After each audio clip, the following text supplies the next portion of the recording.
खबर गुजरात के दबोई से है, जहां 30 साल बाद दबोई एपीएमसी में भगवा लहर छाएगी। दबोई एपीएमसी की 10 सीटों में से भाजपा और कांग्रेस ने 6 सीटों पर जीत हासिल की है। दबोई एपीएमसी चुनाव में 770 वोट पड़े हैं, लेकिन उम्मीदवारों को केवल 707 वोट मिले हैं और 63 मतदाताओं ने नोटा का इस्तेमाल किया है। दबोई एपीएमसी में 30 साल पुराना रिकॉर्ड टूट गया है, जिसमें कांग्रेस पैनल जीत नहीं सका।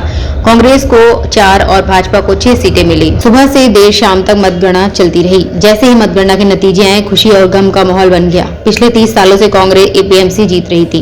30 साल का रिकॉर्ड टूट गया। भाजपा ने 6 सीटें और कांग्रेस ने 4 सीटें जीती। भाजपा ने 10 में से 6 सीटें जीती।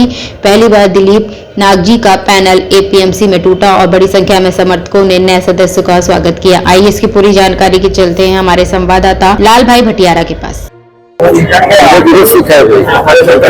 ગઈકાલે જે ડભોઈ એપીએમસી માં ચૂંટાઈ ગઈ તેમાં અમારી ખેડૂત હિત રક્ષક સમિતિ પેનલ અમે ઊભી કરેલી હતી અને 10 ઉમેદવારોએ અમે ફોર્મ ભર્યા હતા।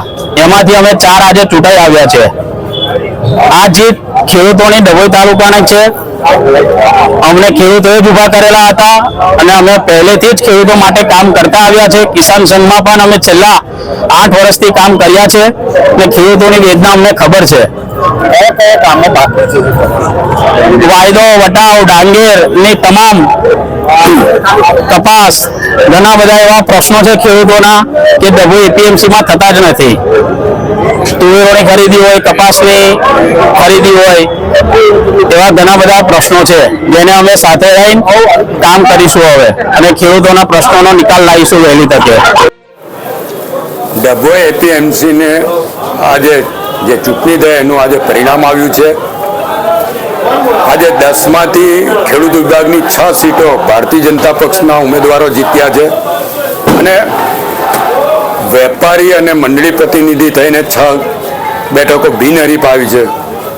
કુલ 16માંથી 12 બેઠકો પર ભારતીય જનતા પક્ષનો વિજય થયો છે અને આ રીતે પહેલી વાર એપીએમસીમાં ડભોઈ એપીએમસીના ઇતિહાસમાં પહેલી વાર ભારતીય જનતા પક્ષનો ભગવો લહેરાયો છે।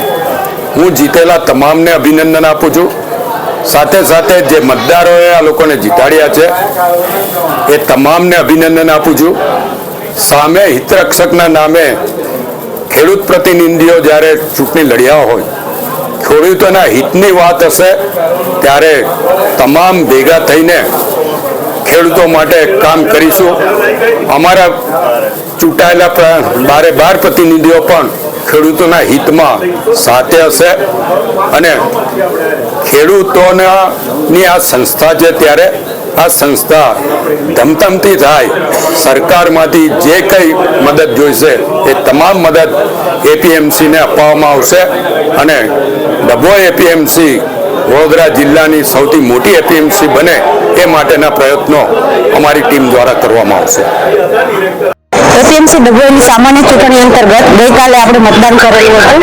કુલ 94% મતદાન થયું હતું। એ પૈકી આજે મતગણતરી કરી છે તો ખેડૂત વિભાગની 10 સીટમાંથી આજે 10 ઉમેદવારો વિજેતા બન્યા છે।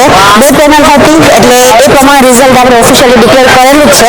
અગાઉ બિનહરીફ આપણે વેપારી વિભાગની 4 સીટો અને ખરીદ વેચાણ વિભાગની 2 સીટો ઓલરેડી આપણે બિનહરીફ ડિક્લેર કરેલી છે।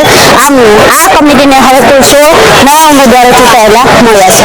એટલે સૌને ખૂબ ખૂબ શુભેચ્છા અને સરકારના નીતિ નિયમો અને ખેડૂતોના હિતમાં કામ કરે એના માટે સૌને all the best. Thank you. Total 770 મતદાન થયું હતું, એમાંથી 63 મત કેન્સલ થયા છે